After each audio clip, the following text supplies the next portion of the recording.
The Democratic Alliance, together with other opposition parties, demanded that the Municipal Speaker, Mr. Puyo Peters, follows the rules of council and due process to allow for the successful tabling of the adjustment budget and thereby also the successful endorsement of said budget by council today.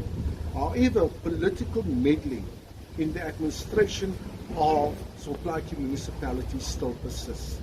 To this end, the Democratic Alliance tabled a motion of exigency requesting that the Municipal Speaker rescinds the suspension of Municipal Manager Ms. Matlala, as well as the withdrawing of all legal charges against Ms. Matlala and upholding the court decision requesting that Ms. Matlala returns to his office and fulfills his governance and service mandate as the accounting officer of Soplaki municipality.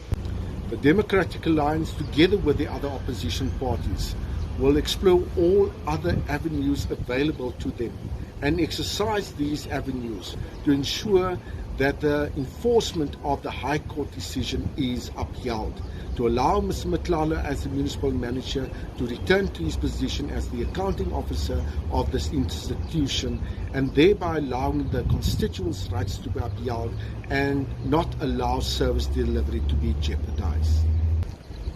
We believe as the Democratic Alliance that residents of Soplaki municipality deserves lawful governance, stability, and leadership that prioritizes service delivery over politics.